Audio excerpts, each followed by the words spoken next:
good. Yes, sir. Okay. All right. Good evening. Assistant Chief Charles Fitzgerald, Fitzgerald. Tonight, right around 10 o'clock, let me tell you that everything's subject to change. It's preliminary and subject to change. At approximately 10:15, officers observed the white vehicle behind us use the signal. Well, they failed to signal.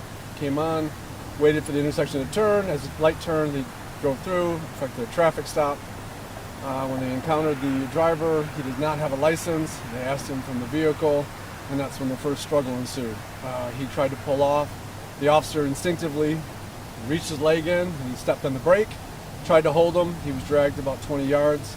The officer partner ran up along the side. At one point, he attempted to deploy his taser. It did not take effect, and that's when the driver put the car back in reverse, drove backwards, dragging the officer again.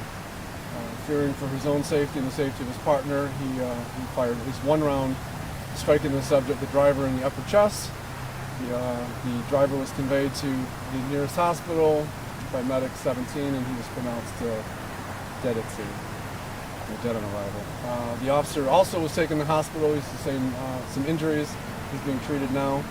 There was a passenger inside the vehicle. He's in custody now. We'll be talking to him shortly.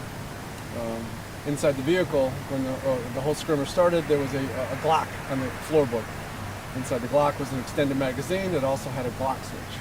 And I say that to say that if he pulled the trigger one time on the officers, 15 rounds come out quickly.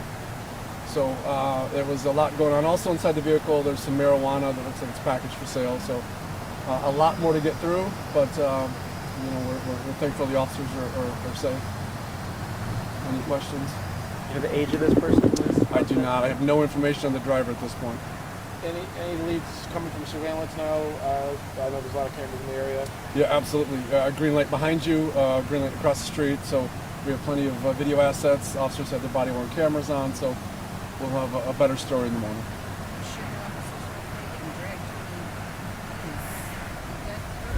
Yeah, he's being treated now. He seems to be a tough kid. He's going to be okay. How many years on the force is the injured officer? How many years does he have? I don't know off the top of my head. I know more than 5 years each or so. But both officers are doing okay at this point. We don't know.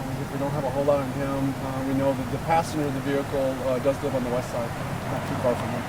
The danger of that firearm, I mean, what you just described is terrible. Yeah, it absolutely is. You put that in the wrong hands, and unfortunately it may have been in the wrong hands tonight. The simple pull of that trigger, it squeezes off a lot of rounds really fast. You can do a lot of damage. It's terrifying. Do you know the entirety of how long this issue? I know you said you reversed and you go forward. Do you know roundabout like how long that was taking, how long that struggle ensued? Yeah, looking at some of the video, it's probably less than a minute. It was quick, but a lot was happening then. Thank you guys for coming. Thank you. Thank you. Sure. Thank you. Thank you. Thank you. Thank you.